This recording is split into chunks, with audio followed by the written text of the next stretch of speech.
మాజీ ముఖ్యమంత్రి వర్యులు డాక్టర్ నందమూరి తారక రామారావు గారిని, మరి ఆయన పేరు రామారావు గారు, రామారావు. అయితే ఆయన ఏమంటారు, ఎన్టీయోడు అంటారు. అంటే ఎన్టీయోడు అంటే రామారావు గారిని ఆయన ఫ్యాన్స్ ఆయన్ని తిట్టినట్ట, లేకపోతే అభిమానంతో పొగిడినట్ట. ఓకే, సరే. అట్లాగే మరి అక్కినేని నాగేశ్వరరావు గారు ఉన్నారు, డాక్టర్. మరి ఆయన్ని నాగ్యాడు అంటారు ఆయన ఫ్యాన్స్, అంటే ఆయన అభిమానులు. అంటే నాగ్యాడు అంటే ఆయన తిట్టినట్ట, లేదా ఆయన మీద ఉన్న అభిమానంతో ఆ విధంగా పిలిచినట్ట. ఓకే, సరే. ఇంతకీ రామారావు నాగేశ్వరరావు గురించి చెబుతున్న అసలు విషయం ఏంటంటే, ఇప్పుడు ఈ రత్నాల చెరువులో కొంతమంది, చాలామంది పద్మశాలీలు ఉన్నారు. మరి ఈ పద్మశాలీలందరినీ నేను తిట్టానని భావించారు. నేను తిట్టాను, లేకపోతే మీలో చైతన్యం రావాలని అలా మాట్లాడాను అని అనుకోవచ్చుగా. ఇప్పుడు ఇందాక ఎన్టీ రామారావు గారి గురించి చెప్పా, అది తిట్టినట్టు కాదు. నాగేశ్వరరావు గారి గురించి చెప్పా, అది తిట్టినట్టు కాదు. మరి అదే రాష్ట్రం మొత్తం ఈ విధంగా భావిస్తే, మరి నేను మీ పద్మశాలీల మనిషిని ఉండి నేను మిమ్మల్ని పద్మశాలీల్ని తిట్టాను అని మీరు ఎందుకు అనుకున్నారు? నేను మీలో చైతన్యం తీసుకురావడానికని అనుకోవచ్చుగా. కాదు. అంటే టోటల్గా ఏంటంటే, మీరు చైతన్యవంతులు అవరు.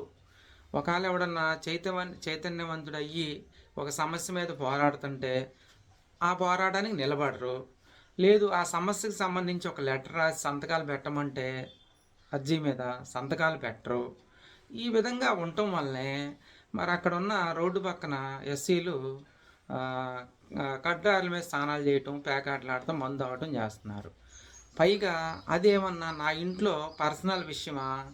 రత్నాల చెరువులో ఉన్నటువంటి ఆడవారు అటు ఇటు రాకపోకలు సాగిస్తుంటారు కాబట్టి వారి మాన మర్యాదలు కాపాడటం కోసం నేను అర్జీ పెట్టా. ఎవరికి? సిఐ వినోద్కి, తర్వాత మున్సిపల్ కమిషనర్కి, అలీం బాషాకి.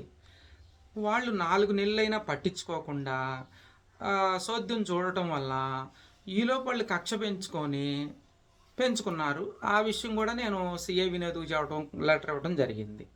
సరే, మీరు ఇంతకేం చేశారు? నేను పద్మశాలీని తిట్టాను. అరే, నేను 2 మాటలు అన్నదానికి మీ కులపోడిని అంత పౌరుషం వస్తే, మరి ఆ పౌరుషం వాళ్ళు కడ్రాయిల మీద స్నానాలు చేస్తున్నారుగా. మరి నీ భార్యలు, నీ చెల్లెళ్ళు, నీ అక్కలు వాళ్ళు కడ్రాయిలు చూసుకొని వెళ్తున్నారుగా. మరి మీకు సిగ్గు అనిపించలేదా? బాధ అనిపించలేదా? మరి వాళ్ళ మాన మర్యాద పోయిద్ది కదా. అది కూడా మీకు ఇబ్బంది కలగలేదా? మరి నేను దానికోసమే కదా మరి మాట్లాడింది. మీరేమన్నా నాకు రత్నాల చెరువులో పద్మశాలి పర్సనల్గా మీకు నాకేమన్నా ఎటువంటి గొడవలు ఉన్నాయా, వివాదాలు ఉన్నాయా, లేకపోతే మీకు మాకు ఏమన్నా బంధుత్వం ఉండి ఆస్తి తాగాదాలు ఉన్నాయా, లేదా నేను మీకు ఏమన్నా డబ్బులు ఇచ్చి నాకు ఎగ్గొట్టారా, లేదా నేను మీకు ఎగ్గొట్టానా? ఇలాంటివి ఏమి లేవు కదా. కేవలం అన్నది ఏంటి, నేను మీలో చైతన్యం తీసుకురావడానికి మాట్లాడిన మాటలకి, సరే నేను మాట్లాడింది నిజంగా మిమ్మల్ని తప్పు అయితే మరి ఎవరైనా సరే ఆ బాధ కలిగిన వాళ్ళు వచ్చి, ఏమయ్యా మరి నువ్వేదో లెటర్ పెట్టావు, దానికి నువ్వు పోరాడుకోవాలి, అంతేగాని మమ్మల్ని తిట్టాల్సిన అవసరం ఏందని అడగొచ్చుగా. మీ దగ్గర నిజాయితీ ఉంటే. అంటే మీ దగ్గర నిజాయితీ లేదు. ఎందుకంటే మీరు ఒక దేశ పౌరులుగా అక్కడ అన్యాయం జరుగుతుంటే మాట్లాడాల్సిన విషయం, బాధ్యత మీకుంది. సంతకం పెట్టాల్సిన బాధ్యత ఉంది. ఒక లెటర్లు ఇంకా ప్రిపేర్ చేయాల్సిన బాధ్యత ఉంది. అంటే ఈ బాధ్యతలన్నీ విస్మరించి కేవలం నా మీద నేనేదో 2 మాటలు మిమ్మల్ని మాట్లాడాలని కక్ష పెట్టుకొని, సరే మీరు చేసింది ఏంటి ఇంతకీ? ఆ మాదిగోళ్ళతో కలిసి, అంటే నేనంటలా మాదిగోళ్ళని, వాళ్ళే మాదిగోళ్ళని మా అమ్మ ఏమన్నా నన్ను తన్నారు, తెలుసు కదా, మీ అందరికీ తెలిసిన విషయమే కదా, ఇంకా మళ్ళీ ప్రత్యేకంగా చెప్పడం ఎందుకు. వాళ్ళు 150 మంది కలిసి నన్ను తన్నింది కాక నేను వాళ్ళని కులదోషం చేశానని తప్పుడు కేసు పెట్టారు. అంటే మీరే పెట్టించారు. మాకు తెలిసింది. ఇప్పుడు మీ పద్మశాలీల్లో నేను తిడితే బాధపడ్డోళ్ళు, నేనేదో 2 మాటలు అంటే బాధపడ్డోళ్ళు, లేకపోతే నన్ను తంతే ఆనందపడ్డారంట కొంతమంది. ఏది ఆయన తన్నాళ్ళే, తనతో మంచిదేలే అన్నారంట. కొంతమంది అయితే ఏదో మల్లలు పెట్టుకోనీడు అన్నాడంట. సరే, మల్లలు పెట్టుకొని, అవును, మా ఇంటి ముందు మీరు మల్లలు పెట్ట, మా బళ్ళు ఎక్కడ పెట్టుకోవాలి? సరే, మీ ఇంటి ముందు నేను కారు పెడతా, మీరు ఊరుకుంటారా? మీకు మళ్ళీ ఎవడితే ఆ ఇంటి ముందు పెట్టుకోండి. ఇప్పుడు పాత రోజుల్లో పెట్టారంటే ఎవడికి బళ్ళు సైకిళ్ళు కూడా లేవు. ఇవాళ ప్రతి ఇంటికి 2-3 బళ్ళు ఉన్నాయి. ఇది అందరికీ తెలిసిన విషయమే. సరే, ఆ విషయం పక్కన పెడితే మరి మిగతా కొంతమంది ఆనందపడ్డారు అంటున్నాడు. సరే ఆనందపడ్డంత మాత్రాన నేను చెడ్డోడిని అవ్వలేదుగా. ఇప్పుడు చంద్రబాబు నాయుడు గారు 14 సంవత్సరాలు ముఖ్యమంత్రి చేశాడు. మరి ఆయన్ని కూడా జైల్లో వేసినప్పుడు మరి కొంతమంది ఆనందపడ్డారు, టపాసులు కాల్చుకున్నారు, స్వీట్లు పంచుకున్నారు. అంత మాత్రాన ఆయన ఏమి దిగజారి పోలేదుగా. ఆయన మళ్ళీ ముఖ్యమంత్రి అయ్యాడుగా భారీ మెజార్టీతో. రాష్ట్రాన్ని పాలిస్తుంది ఆయనే కదా. అంటే అలాగే నేను కూడా ఏం దిగజారిపోను. ఒకవేళ నన్ను బట్టలోడు తీసుకొట్టారు, మావాడిని బట్టలోడు తీసుకొట్టారు, బంగారం దొంగిలించారు, వీడియోలు తీశారు, సోషల్ మీడియాలో పెట్టారు అంటే ఒక పద్మశాలి ఆడబిడ్డని నన్ను కలిసి మేం కాదు బాధపడాల్సింది.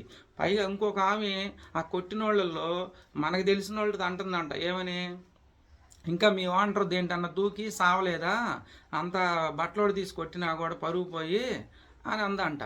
సరే అన్నారంట వాళ్ళు, ఏది ఆ మాదిగోళ్ళు.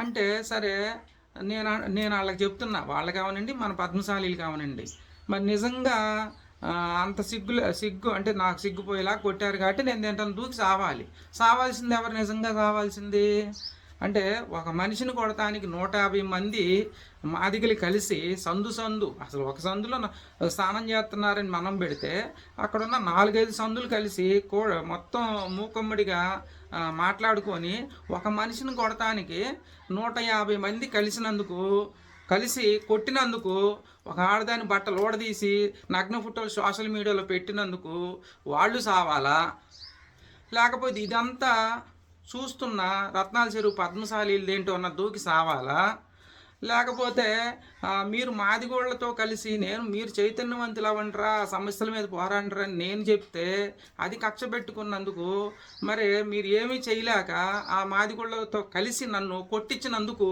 మీరు దేంట్లో అన్న దూకి సావాలా, లేకపోతే ఇంత అన్యాయం జరిగితే పోలీసులు వచ్చి మమ్మల్ని తీసుకెళ్ళి ఇప్పుడు చెప్పండి, మీరే నిర్ణయించుకోండి ఎవరు దేంట్లో దూకి సావాలో, ఎవరు దీంట్లో తప్పుడోళ్ళు, ఎవరు నిజాయితీగా దీంట్లో పనిచేశారో, ఎవరు నిర్లక్ష్యం వహించారో, ఎవరు బాధ్యతారహితంగా ఉన్నారో మరి వాళ్ళు సావాలి ఖచ్చితంగా. అది మీరే కామెంట్ రూపంలో తెలపండి. Thank you. మీ గొల్లమేది మంగళగిరి.